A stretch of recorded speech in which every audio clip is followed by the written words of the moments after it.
नमस्कार, मैं नेहा मोदी। अब वक्त हो चला है प्राइम टाइम बुलेटिन का। सबसे पहले नजर डालते हैं आज की हेडलाइंस पर। महाराणा प्रताप की राज तिलक स्थली खंडहर में तब्दील करनी सेना का शासन प्रशासन को अंतिम अल्टीमेटम। अब सम्मान और संरक्षण नहीं तो होगा निर्णयात्मक आंदोलन। सुनसान सड़क पर कानून को खुली चुनौती। ओगना में बाइक सवार युवक को लाठी डंडों से पीटकर किया अधमरा। आमेठ में खौफ का कहर। बुजुर्ग महिला को बंधक बनाकर बेरहमी से पीटा। 6 तोला सोना लेकर चोर फरार। अब खबरें विस्तार से। श्री राष्ट्रीय राजपूत करनी सेना के जिला अध्यक्ष अर्जुन सिंह चुंडावत ने अपने समस्त पदाधिकारियों और कार्यकर्ताओं के साथ गोगुंदा पहुंचकर वीर शिरोमणि महाराणा प्रताप की ऐतिहासिक राज तिलक स्थली का निरीक्षण किया। स्थल की वर्तमान स्थिति अत्यंत गंभीर पाई गई। प्रतिमा का रंग पूरी तरह उखड़ चुका है और संपूर्ण परिसर खंडहर जैसी दशा में पहुंच चुका है। जिला अध्यक्ष अर्जुन सिंह चुंडावत ने इस गंभीर उपेक्षा को लेकर शासन प्रशासन और राजनीतिक नेतृत्व को अंतिम चेतावनी दी। दरअसल 2 माह पूर्व करनी सेना ने उदयपुर कलेक्टर और पर्यटन विभाग को राज तिलक स्थली के संरक्षण और विकास के लिए लिखित रूप से अवगत कराया था, लेकिन आज तक कोई ठोस कार्रवाई नहीं हुई। अर्जुन सिंह चुंडावत ने कहा कि वीर महाराणा प्रताप केवल मेवाड़ ही नहीं, पूरे भारत के स्वाभिमान और शौर्य के प्रतीक है। उनकी प्रतिमा और ऐतिहासिक स्थल को इस हाल में छोड़ देना केवल लापरवाही नहीं, बल्कि इतिहास और राष्ट्रीय सम्मान का अपमान है। उन्होंने राजनीतिक नेतृत्व पर भी तीखा प्रहार करते हुए कहा, जो नेता केवल महाराणा प्रताप के नाम पर राजनीतिक लाभ लेते हैं और इस दुर्दशा पर मौन है, उन्हें सार्वजनिक जीवन में नैतिक जवाबदेही महसूस करनी चाहिए। अब केवल राजनीतिक रोटियां सेकने का दौर बंद होना चाहिए। करनी सेना ने यह स्पष्ट किया कि उनका किसी भी राजनीतिक दल के बीजेपी, कांग्रेस या अन्य विरोध नहीं है, लेकिन महाराणा प्रताप के नाम पर राजनीति करने वालों को सम्मान, संरक्षण और विकास के ठोस कार्य करके दिखाने होंगे। यदि शीघ्र ही महाराणा प्रताप की प्रतिमा का संरक्षण, पुनर्स्थापन कार्य और राज तिलक स्थली का समुचित, स्थायी और सम्मानजनक विकास नहीं किया गया, तो श्री राष्ट्रीय राजपूत करनी सेना सर्व समाज के साथ मिलकर व्यापक और निर्णयात्मक आंदोलन करेगी, जिसकी पूरी जिम्मेदारी शासन प्रशासन और संबंधित विभागों की होगी।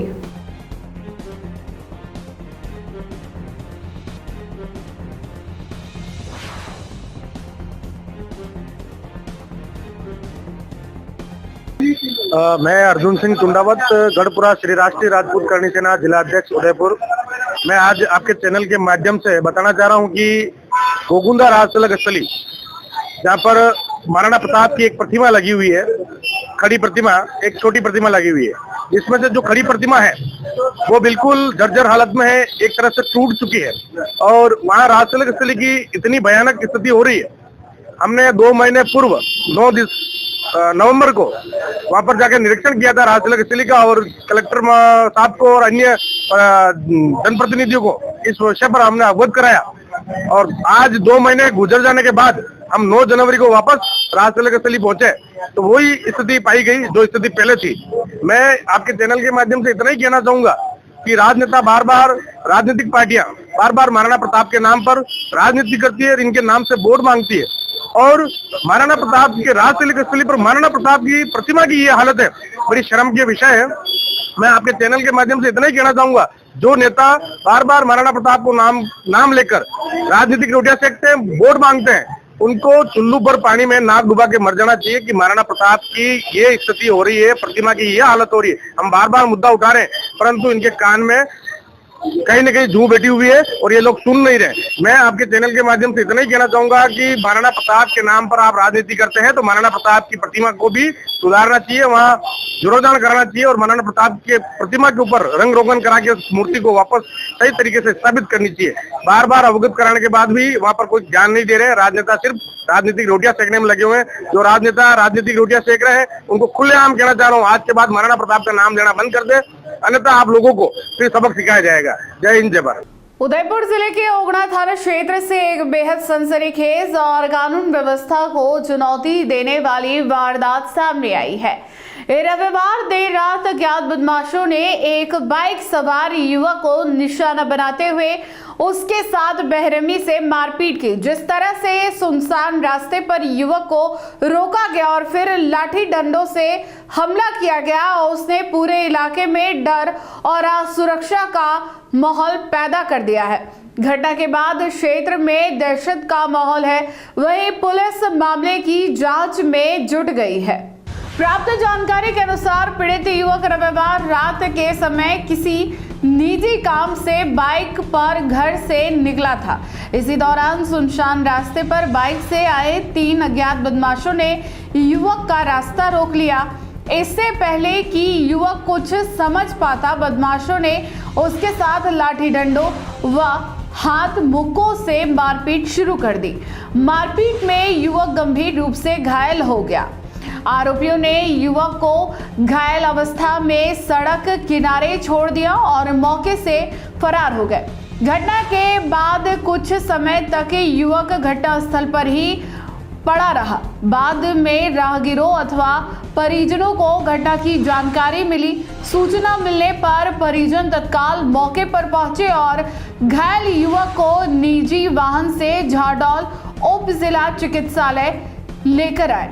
यहाँ चिकित्सकों ने प्राथमिक उपचार किया, लेकिन युवक की हालत गंभीर होने के चलते उसे उदयपुर स्थित महाराणा भोपाल चिकित्सालय MB हॉस्पिटल रेफर कर दिया गया, जहां उसका उपचार जारी है। इधर घटना की जानकारी मिलने के बाद ओगना थाना पुलिस सक्रिय हो गई है। पुलिस ने अस्पताल पहुंचकर घायल युवक के बयान लेने की प्रक्रिया शुरू की है।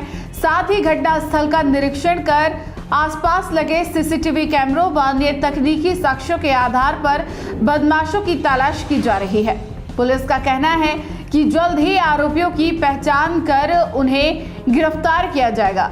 वहीं इस घटना के बाद ग्रामीण क्षेत्र में असामाजिक तत्वों की बढ़ती गतिविधियों को लेकर लोगों में चिंता और आक्रोश देखने को मिल रहा है। स्थानीय ग्रामीणों ने रात में गश्त बढ़ाने और सुरक्षा व्यवस्था मजबूत करने की मांग की है। फिलहाल पुलिस हर पहलू से मामले की जांच कर रही है। मैं तोपाड़ा से घर जा रहा था और तोपाड़ा से पहले पौन किलोमीटर के अंदर देवरी मंगी के पास बाइक पूरी आड़ी थी। मैं उनको टाल के लेके चला था, तो टालने के गया पूरा, तो गाड़ी चिपलने के पड़ने के बाद हमारे हमला कर दिया और मेरे माथे में हमारे को नहीं थी। तो आपको पता है कौन थे, क्या है, आपको कुछ आइडिया है? नहीं, आगे वाले कौन थे हमला करने वाले, ऐसा कुछ पता है, जानकारी है? नहीं पता, कोई भी नहीं है। बाइक थी और हमारे को मारा है वो पता है, नहीं तो उसमें मैं बाइक के नंबर नहीं देख नहीं पाया। राजसमंद जिले के आमेट कस्बे में चोरों के हौसले इस कदर बुलंद हो चुके हैं कि अब वे ना तो कानून से डर रहे हैं और ना ही इंसानियत की कोई परवाह कर रहे हैं। चोरी की वारदातों का सिलसिला लगातार जारी है और ताजा मामला आमेट के कॉलेज रोड क्षेत्र से सामने आया है, जहां सोमवार सुबह बेखौफ चोरों ने एक बुजुर्ग महिला को बंधक बनाकर उसके साथ मारपीट की और घर में रखे कीमती जेवरात व सामान लेकर फरार हो गए। इस सनसनीखेज वारदात के बाद पूरे इलाके में दहशत का माहौल है। प्राप्त जानकारी के अनुसार सोमवार सुबह आमेट कस्बे के कॉलेज रोड क्षेत्र में रहने वाली करीब 70 वर्षीय बुजुर्ग महिला सोहनबाई के घर देर रात 2 अज्ञात चोर घुस आए। उस समय घर में सोहन बाई अकेली थी, जबकि उनके परिवार के अन्य सदस्य उदयपुर में रहते हैं। इसी बात का फायदा उठाकर चोरों ने पहले बुजुर्ग महिला को काबू में लिया। विरोध करने पर चोरों ने उसके साथ मारपीट की और उसे बंधक बना लिया। इसके बाद चोरों ने घर में रखे करीब 6 तोला सोने के जेवरात सहित अन्य कीमती सामान पर हाथ साफ कर दिया। वारदात को अंजाम देने के बाद दोनों आरोपी मौके से फरार हो गए। घटना के बाद घायल अवस्था में सोहन बाई को पड़ोसियों की मदद से उपचार के लिए अस्पताल ले जाया गया। बताया जा रहा है कि आमेर क्षेत्र में बीते एक सप्ताह के भीतर यह दूसरी बड़ी चोरी की वारदात है। लगातार हो रही चोरियों से आमजन में भय का माहौल बना हुआ है। लोगों का कहना है कि चोरों के हौसले बुलंद होते जा रहे हैं। घटना की सूचना मिलने पर आमेर थाना पुलिस मौके पर पहुंची और घटना स्थल का निरीक्षण किया। पुलिस ने मामला दर्ज कर आसपास लगे सीसीटीवी कैमरों की फुटेज खंगालना शुरू कर दिया है। पुलिस अधिकारियों का दावा है कि जल्द ही आरोपियों को गिरफ्तार कर चोरी की इस वारदात का खुलासा किया जाएगा। फिलहाल लगातार हो रही चोरी की घटनाओं ने आमेर की पुलिस व्यवस्था पर गंभीर सवाल खड़े कर दिए हैं। स्थानीय लोगों ने पुलिस से गश्त बढ़ाने और क्षेत्र में सुरक्षा के पुख्ता इंतजाम करने की मांग की है।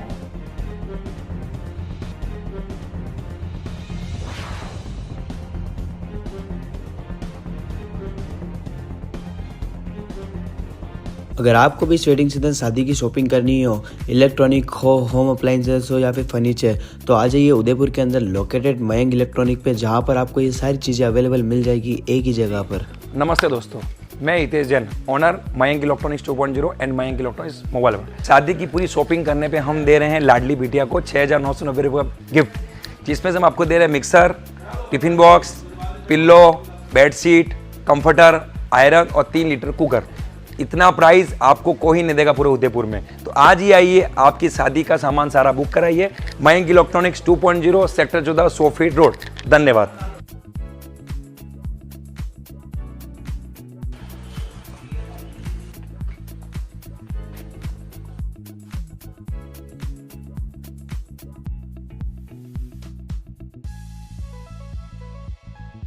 उदयपुर बाल विकास परियोजना में कार्यरत महिला कर्मचारियों ने सोमवार को अपने बकाया भुगतान और रिकॉर्ड रजिस्टर की अनुपस्थिति को लेकर जिला परिषद में विरोध प्रदर्शन किया और उप निदेशक को एक पत्र सौंपा।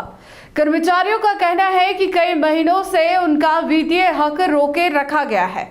वहीं आवश्यक रिकॉर्ड रजिस्टर के बिना उनका दैनिक कार्य प्रभावित हो रहा है। कर्मचारियों के अनुसार मार्च 2024 में प्रोत्साहन राशि, सितंबर 2024 में सामुदायिक उत्सव की राशि, दिसंबर 2024 से दूध के 45 पैसे की राशि और फरवरी 2025 से मोबाइल रिचार्ज की राशि अब तक बकाया है। उन्होंने प्रशासन से आग्रह किया कि वे बकाया तुरंत भुगतान किए जाए ताकि उनका काम बाधित ना हो। अखिल राजस्थान महिला एवं बाल विकास संयुक्त कर्मचारी संघ और अखिल राजस्थान राज्य कर्मचारी संयुक्त महासंघ के माध्यम से महिला कर्मचारियों ने यह पत्र उपनिदेशक को सौंपा। संघ के पदाधिकारियों ने बताया कि ब्लॉक गोगुंदा में काम कर रहे कर्मचारियों के साथ यह समस्या सबसे गंभीर है। कर्मचारी यह भी कहते हैं कि पिछले 2 वर्षों से उनके पास कोई रिकॉर्ड रजिस्टर उपलब्ध नहीं है। इससे बच्चों और समुदायों के लिए सेवाओं के दर्जे पर असर पड़ रहा है।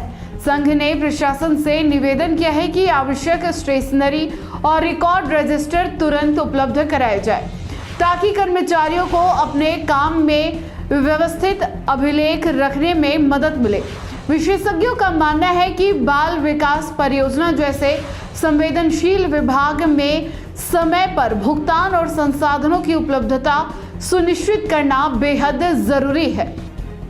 इससे कर्मचारियों का मनोबल बढ़ता है और बच्चों तथा समुदायों तक सेवाओं की गुणवत्ता भी बनी रहती है। कर्मचारियों ने चेतावनी दी है कि यदि प्रशासन शीघ्र कदम नहीं उठाता है तो यह मामला उच्च स्तर तक उठ सकता है। अब यह देखना दिलचस्प होगा कि उपनिदेशक महोदय इस गंभीर समस्या का समाधान कितनी तेजी से करते हैं। मेरा नाम मुन्ना गौर है, मैं अखिल राजस्थान यूनियन की उदयपुर संभाग अध्यक्ष। हम हमारे पिछले 2024 से बहुत सारा भुगतान बाकी है। जैसे हमें प्रोत्साहन राशि मिलती है 500 रुपये, वो भी हमारी बाकी है मार्च 2024 से। सितंबर 2024 से जो हम सामुदायिक उत्सव करते हैं गोद भराई और अन्नप्राशन दिवस के, वो पैसे भी हमारे सितंबर 2024 से बाकी है। दूसरा, हमें मोबाइल का रिचार्ज 166 रुपये मिलते हैं। 166 रुपये में तो रिचार्ज हो ही नहीं पाता है, फिर भी 166 रुपये मिलते हैं, वो भी हमारा 2025 से बाकी है। इसी समस्या को लेकर हम आए हैं कि हमारी ये समस्या जल्द से जल्द शीघ्र कार्रवाई करें इस समस्या पे। अगर नहीं करेंगे तो फिर हम यहाँ पे धरना देंगे। किसको ज्ञापन देंगे? ज्ञापन हम दे रहे हैं, फिलहाल तो हमारे अधिकारी है उपनिदेशक सर, उनको दे रहे हैं, और जरूरत पड़ी तो फिर हम धरना भी करेंगे, क्योंकि हमें मानदेय भी इतना सा ही मिलता है। 9,500-10 हजार रुपये मानदेय मिलता है, वो टुकड़ों टुकड़ों में आता है, केंद्र अलग देती है, सरकार अलग देती है, और इतने से मानदेय में भी हम काम कर रहे हैं, और ऊपर से हमारा ये 2-3 हजार रुपए ये होते हैं, वो भी हमें नहीं मिल पा रहे, तो फिर हम क्या करें इसमें। कितनी महिलाएं हैं आप जिनको अभी तो हम 15 महिला आए हैं, लेकिन ये गोगुंदा ब्लॉक का नहीं, ये लगभग उदयपुर में हर जगह यही हाल है कि ये पैसे हमारे जमा नहीं हुए हैं। कई जमा भी हुए तो 2-3 महीने के जमा हुए।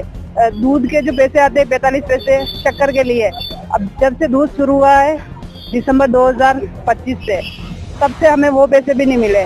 गैस सिलेंडर हम खिचड़ी दलिया बना के खिलाते हैं, तो हम गैस सिलेंडर भी कैसे भरवाए।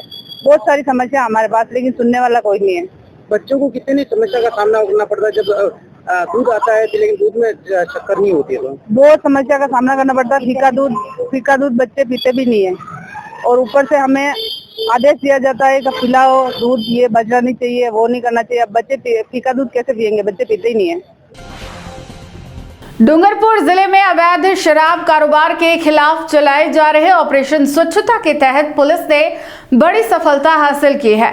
थाना दोबड़ा पुलिस ने रामगढ़ मोड़ पर स्थित होटल किंगफिशर में छापा मारकर अवैध रूप से भंडारित व बेची जा रही शराब का खुलासा किया है। कार्रवाई के दौरान पुलिस ने होटल मालिक सहित 2 आरोपियों को गिरफ्तार कर भारी मात्रा में विभिन्न ब्रांड की अंग्रेजी व देशी शराब जब्त की है। पुलिस अधीक्षक श्री मनीष कुमार के आदेशानुसार एवं अतिरिक्त पुलिस अधीक्षक श्री मुकेश साखला के निर्देशन में तथा वृत्ताधिकारी आसपुर श्री प्रभुलाल कुमावत के सुपरविजन में यह कार्रवाई की गई। थानाधिकारी दोबड़ा श्री परमेश्वर पाटीदार पुलिस निरीक्षक के नेतृत्व में गठित विशेष टीम द्वारा होटल की गुप्त सूचना के आधार पर सघन तलाशी ली गई।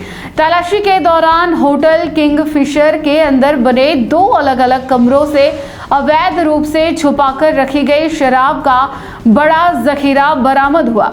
पुलिस द्वारा जब्त की गई शराब की टूबोर्ग बियर की 68 बोतल, किंगफिशर बियर की 28 बोतल, मैकडोनाल्ड विस्की के 57 पौवे, रॉयल स्टेग विस्की के 75 पौवे, ऑल सीजन्स विस्की के 48 पौवे, रॉयल स्टेग विस्की के 15 पौवे एवं 12 बोतल, मैकडोनाल्ड रम के 74 पौवे, प्रिंस देशी मदिरा के 88 पौवे, इंपीरियल ब्लू के 46 पौवे, मैजिक मोमेंट्स के 29 पौवे, किंगफिशर बियर के 24 नग तथा सिग्नेचर विस्की के 22 पौवे शामिल हैं।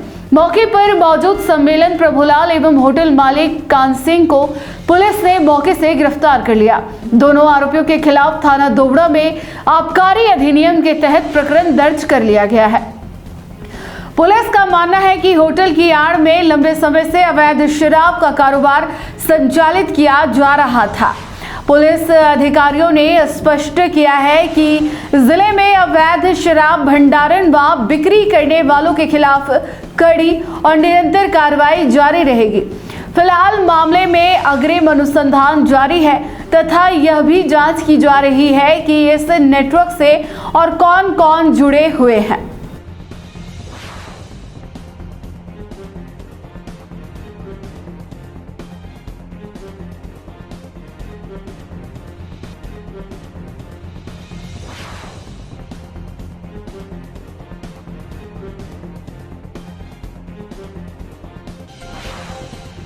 राजस्थान की राजनीति में बड़ा उलटफेर देखने को मिला है। पूर्व मंत्री महेंद्रजीत सिंह मालवीय ने भाजपा से इस्तीफा देकर कांग्रेस में वापसी के संकेत दिए हैं। जयपुर में कांग्रेस के शीर्ष नेताओं से मुलाकात के बाद उन्होंने भाजपा सरकार पर जनहित के काम नहीं होने का आरोप लगाया। वहीं उदयपुर सांसद मन्नालाल रावत ने मालवीय के पार्टी छोड़ने को व्यक्तिगत महत्वाकांक्षा से जोड़ा है और पंचायत चुनाव में बड़ी जीत का दावा किया है।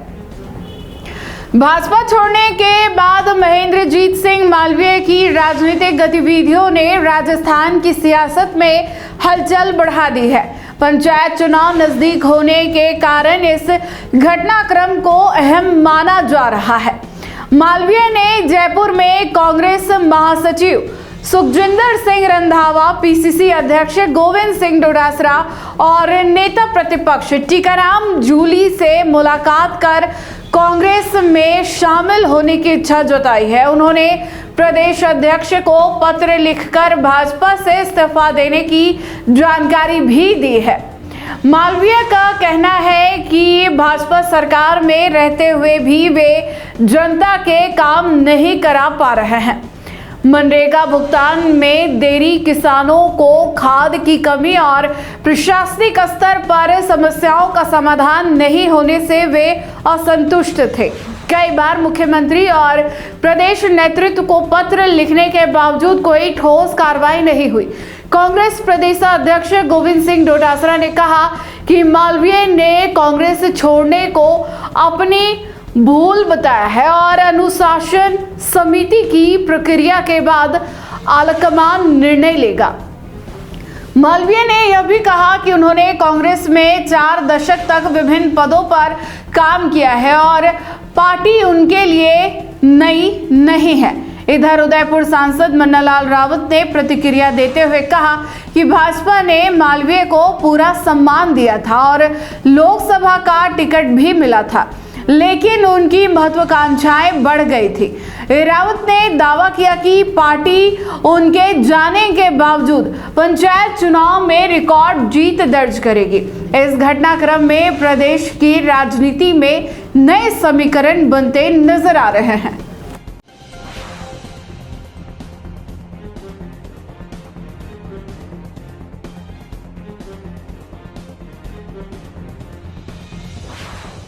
आदिवासी नेता महेंद्रजीत मालवीय जो अब बीजेपी को छोड़कर फिर से कांग्रेस में जा रहे हैं, उनका कहना है कि वहां पर तब वोट रहा। देखिए, जब अनुशासन में कोई रहता है तो वो भाजपा में रहता है। भाजपा एक सुविचारित राष्ट्र निर्माण के लिए राष्ट्र को सबसे पहले रखकर बात करती है। व्यक्तिवादी विचार मुझे लगता है यहाँ नहीं चल सकता। किसी अपनी आकांक्षा है कि हाँ मुझे सत्ता ही चाहिए, मुझे पद ही चाहिए, तो मुझे लगता है उसके लिए तो थोड़ा देर रखना चाहिए था। लेकिन अब उनकी अपनी आकांक्षा है, उनके अपने विचार हैं, उनको अपना सोचना है। लेकिन महत्वपूर्ण बात यह है कि जो वागड़ है उसमें भाजपा बहुत महत्वपूर्ण पोजीशन पर है, पूरी ताकत के साथ है, अपना जनाधार वहां बना हुआ है, कोई बात नहीं है, कोई नुकसान नहीं है। बस ये जरूर है कि एक चर्चा हुई, इससे ज्यादा कुछ नहीं। उनका कहना था कि वे जिस सोच के साथ आए थे कि डबल इंजन की सरकार है, लेकिन वहाँ काम ही नहीं होता। देखिए, डबल इंजन की सरकार में एक उदाहरण बताऊं आपको, धरती आबा जनजाति उन्नत ग्राम अभियान 79,000 करोड़ की योजना है। मुझे लगता है स्वतंत्र भारत में जनजाति क्षेत्र के विकास के लिए, जनजाति के विकास के लिए इससे बड़ी कोई योजना नहीं आई। तो जनजातीय क्षेत्र के महेंद्रजीत सिंह मालवीय हैं, तो उनको सोचना चाहिए था कि धरती आबा में क्या हुआ। और हमने संवाद किया है, हमने बातें की है, हमने केंद्र की 25 योजनाओं पर पूरा एक विमर्श किया है, उसकी रचना बनाई, रूपरेखा बनाई। उस ब्लूप्रिंट का एक परिणाम हुआ है कि राजस्थान को एक राष्ट्रपति पुरस्कार भी अभी धरती आबा में मिला है। एक उदाहरण के माध्यम से कह रहा हूँ, विषय चल रहे हैं, लेकिन राजनीतिक महत्वाकांक्षा यदि कहीं आ जाती है तो मुझे लगता है वो एक विचारणीय। उदयपुर के कैलाशपुरी में आयोजित मेवाड़ा प्रजापति समाज सेवा संस्थान के 6ठे रक्तदान शिविर में समाज सेवा की एक नई मिसाल देखने को मिली। शिविर में 84 गांव चोखला क्षेत्र के 131 युवाओं ने रक्तदान कर अब तक का रिकॉर्ड बनाया। आयोजन में जनप्रतिनिधियों और समाज के वरिष्ठ पदाधिकारियों की मौजूदगी रही। युवाओं की इस सहभागिता को मानवता और सामाजिक जिम्मेदारी का सशक्त संदेश माना जा रहा है। मेवाड़ा प्रजापति समाज सेवा संस्थान कैलाशपुरी के युवा संगठन द्वारा आयोजित छठा रक्तदान शिविर पूरी तरह सफल रहा। शिविर में युवाओं का उत्साह देखते ही बन रहा था। एक माह पूर्व से ही युवा संगठन द्वारा तैयारियां शुरू कर दी गई थी, जिसका सकारात्मक परिणाम यह रहा कि 84 गांव चौखला क्षेत्र से कुल 131 युवाओं ने रक्तदान कर नया कीर्तिमान स्थापित किया। यह संस्था अब तक आयोजित सभी शिविरों में सर्वाधिक मानी जा रही है। आयोजन को सफल बनाने में युवा संगठन अध्यक्ष धीरज प्रजापति बेदला, महामंत्री विष्णु लोयरा, अशोक बड़गांव, पिंकेश नाथ द्वारा, मुकेश पलाना सहित पूरी कार्यकारिणी की अहम भूमिका रही। शिविर के दौरान रक्तदाताओं के लिए चिकित्सा व्यवस्था, पंजीयन और स्वास्थ्य जांच की समुचित व्यवस्था की गई थी। कार्यक्रम में कई जनप्रतिनिधि एवं भाजपा पदाधिकारी भी मौजूद रहे, जिन्होंने युवाओं के इस सामाजिक प्रयास की सराहना की। वहीं समाज के वरिष्ठ पदाधिकारियों में संरक्षक बंशीलाल कुम्हार, अध्यक्ष प्रकाश भुआना, महामंत्री रामलाल, सचिव और कोषाध्यक्ष राजेश बेदला सहित बड़ी संख्या में समाज बंधु उपस्थित रहे। अतिथियों ने कहा कि इस प्रकार के शिविर न केवल जरूरतमंद मरीजों की मदद करते हैं, बल्कि युवाओं में सेवा और जिम्मेदारी की भावना को भी मजबूत करते हैं। आयोजनों ने भविष्य में भी ऐसे सामाजिक कार्यक्रम लगातार आयोजित करने का संकल्प व्यक्त किया।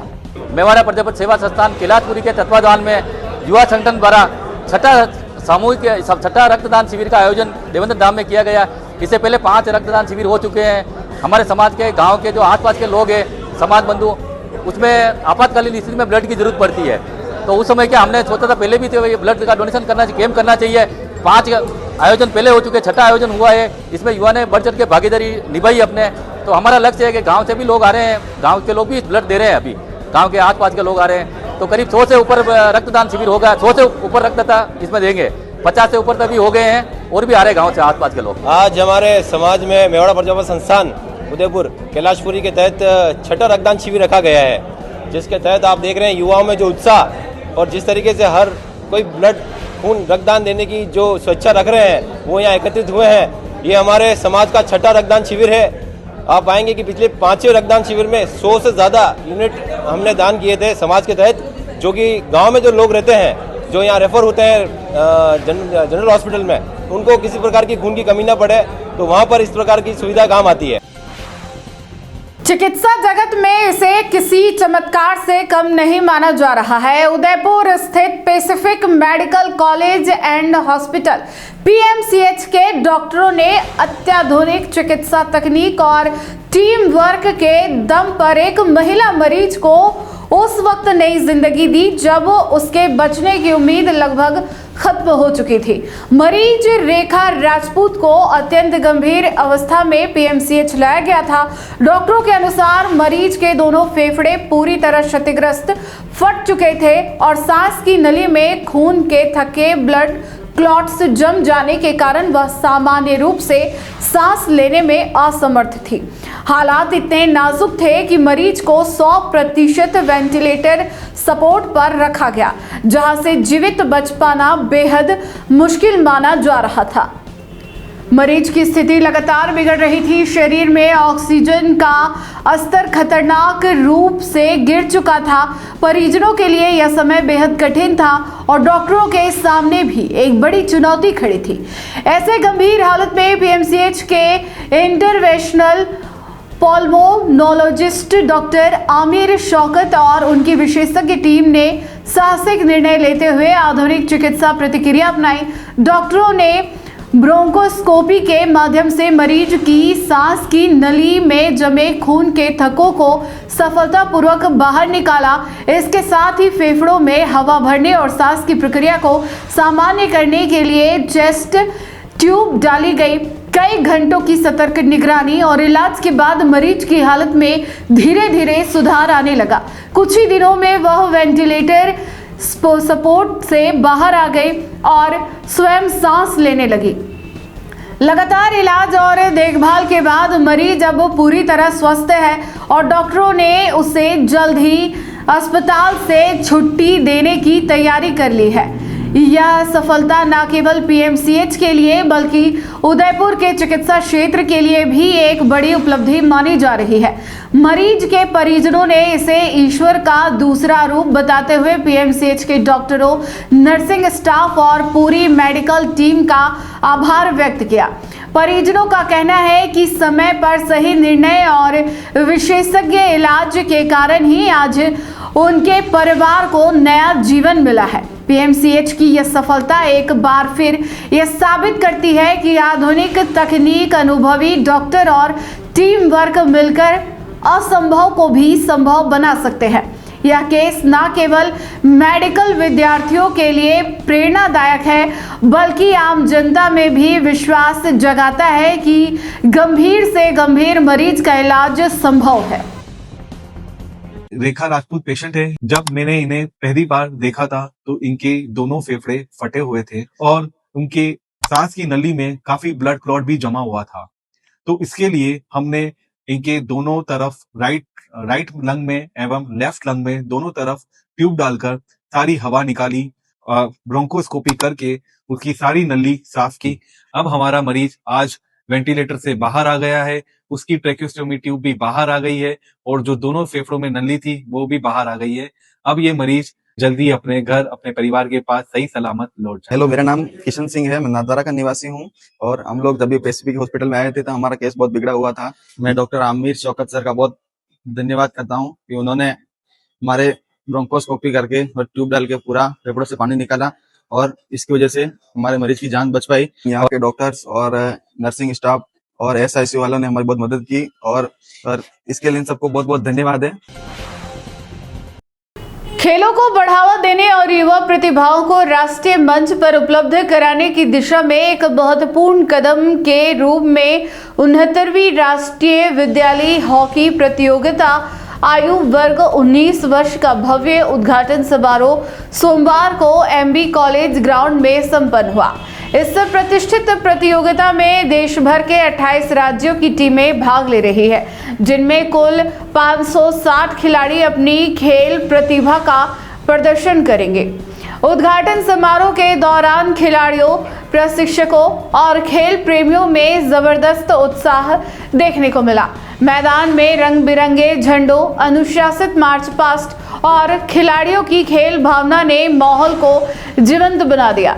आयोजन समिति ने बताया कि यह प्रतियोगिता 12 जनवरी से 17 जनवरी तक आयोजित की जाएगी, जिसके अंतर्गत विभिन्न राज्यों की टीमें आपस में मुकाबला करेंगी। आयोजकों ने बताया कि केंद्र और राज्य सरकार द्वारा खेलों को प्रोत्साहन देने के उद्देश्य से इस तरह की राष्ट्रीय स्तर की प्रतियोगिताओं का आयोजन किया जा रहा है। यह हॉकी प्रतियोगिता न केवल विद्यालय स्तर के खिलाड़ियों के लिए एक बड़ा अवसर है बल्कि भविष्य में भारतीय हॉकी को मजबूत करने की दिशा में मील का पत्थर साबित होगी। प्रतियोगिता के आयोजन से जुड़े अधिकारियों ने कहा कि 19 वर्ष आयु वर्ग के ये खिलाड़ी आने वाले समय में देश की हॉकी टीम का प्रतिनिधित्व कर सकते हैं। विद्यालय स्तर पर प्रतिभाओं की पहचान कर उन्हें सही मंच देना सरकार और खेल संगठनों की प्राथमिकता है। इसी सोच के तहत यह राष्ट्रीय प्रतियोगिता आयोजित की जा रही है ताकि ग्रामीण और शहरी क्षेत्रों से निकलकर आए होनहार खिलाड़ी अपनी प्रतिभा को निखार सके।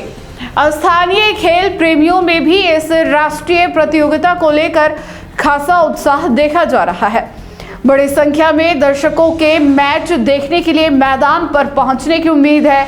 इससे न केवल खिलाड़ियों का मनोबल बढ़ेगा बल्कि शहर में खेल संस्कृति को भी नई ऊर्जा मिलेगी। कुल मिलाकर 69वीं राष्ट्रीय विद्यालय हॉकी प्रतियोगिता युवा खिलाड़ियों के लिए अपनी प्रतिभा साबित करने का सुनहरा अवसर है। इस आयोजन से भारतीय हॉकी को भविष्य के मजबूत खिलाड़ी मिलने की उम्मीद है, जो आगे चलकर देश का नाम राष्ट्रीय और अंतर्राष्ट्रीय स्तर पर रोशन करेंगे।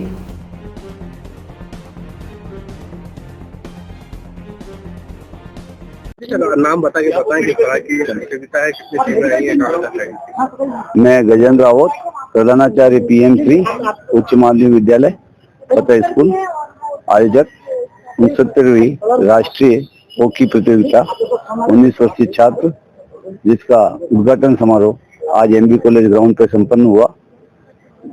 इसके अंतर्गत कुल 28 राज्यों की टीमें 560 खिलाड़ियों के साथ यह कार्यक्रम हुआ है। इसके निरंतर आज से 17 तारीख तक मैच आयोजित होंगे। इसके लिए MB college ground, Bhopal BN के 2 ग्राउंड और एस्ट्रोटर्फ खेल गांव में ये गेम आयोजित होंगे और 17 तारीख को इसका फाइनल मैच आयोजित किया जाएगा। किस तरह सरकार का जो मुहिम है बच्चों को खेल के प्रति बढ़ावा देने को लेकर किस तरह की? निश्चित रूप से सरकार की जो मंशा है खेलों को बढ़ावा देने के लिए, उसमें मील का पत्थर साबित होगी, क्योंकि 19 वर्षीय छात्र प्रतियोगिता है तो निश्चित रूप से इसमें से ही कुछ बच्चे आने वाले समय में देश की हॉकी टीम का प्रतिनिधित्व करेंगे, ऐसा मैं सोचता हूं और मैं मानता हूं कि हमारे इसमें से भी कुछ खिलाड़ी भविष्य में देश की हॉकी टीम का नेतृत्व करने वाले हैं। झाडौल थाना क्षेत्र में बैंक कर्मचारियों द्वारा महिलाओं से धोखाधड़ी कर लाखों रुपए के गबन का मामला सामने आया है।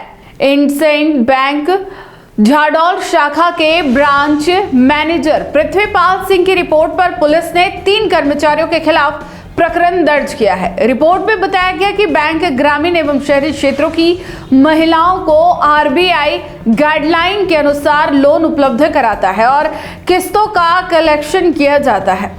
आरोप है कि बैंक में कार्यरत संगम मैनेजर सोहनलाल महेंद्र चौधरी और धर्मेंद्र ने महिला लोन सदस्यों को बड़ा लोन दिलाने का झांसा देकर प्री पेमेंट और किस्तों के रूप में रकम वसूल ली। यह राशि बैंक में जमा नहीं कर अपने पास रख ली। जांच में कुल 7,56,618 रुपए के गबन की पुष्टि हुई। जब कर्मचारियों से राशि लौटाने को कहा गया तो उन्होंने धमकी देते हुए इनकार कर दिया। मामले की गंभीरता को देखते हुए पुलिस अधीक्षक योगेश गोयल के निर्देश पर झाडौल थाना पुलिस ने कार्रवाई करते हुए आरोपी धर्मेंद्र को गिरफ्तार कर लिया गया है। उसके खिलाफ भारतीय न्याय संहिता 2023 की धाराओं में मामला दर्ज किया गया है। पुलिस फरार दोनों आरोपियों की तलाश कर रही है और मामले में अनुसंधान जारी है। अगर आपको भी वेडिंग सीजन शादी की शॉपिंग करनी हो, इलेक्ट्रॉनिक हो, होम अप्लाइंसेस हो या फिर फर्नीचर, तो आ जाइए उदयपुर के अंदर लोकेटेड मयंक इलेक्ट्रॉनिक पे, जहाँ पर आपको ये सारी चीज़ें अवेलेबल मिल जाएगी एक ही जगह पर। नमस्ते दोस्तों, मैं Hitesh Jain, owner Mayank electronics 2.0 and Mayank electronics mobile world. शादी की पूरी शॉपिंग करने पे हम दे रहे हैं लाडली बिटिया को 6,990 रुपये का गिफ्ट, जिसमें से हम आपको दे रहे हैं mixer, tiffin box, pillow, bedsheet, comforter, iron और 3 लीटर कुकर। इतना प्राइस आपको कोई नहीं देगा पूरे उदयपुर में। तो आज ही आइए, आपकी शादी का सामान सारा बुक कराइए। Mayank electronics 2.0 sector 14 100 feet road. धन्यवाद।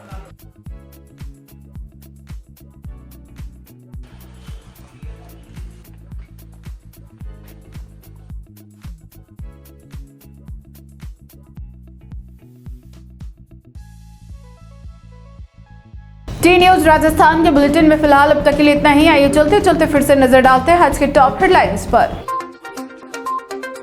महाराणा प्रताप की राज तिलक स्थली खंडहर में तब्दील करनी सेना का शासन प्रशासन को अंतिम अल्टीमेटम। अब सम्मान और संरक्षण नहीं तो होगा निर्णयात्मक आंदोलन। सुनसान सड़क पर कानून को खुली चुनौती। ओगना में बाइक सवार युवक को लाठी डंडों से पीटकर किया अधमरा। आमेठ में खौफ का कहर। बुजुर्ग महिला को बंधक बनाकर बेरहमी से पीटा। 6 तोला सोना लेकर चोर फरार। आज के बुलेटिन में इतना ही। अब दीजिए इजाजत नेहा मोदी को, और ऐसे ही तमाम बड़ी खबरें देखने के लिए बने रहिए टी न्यूज राजस्थान के साथ। नमस्कार।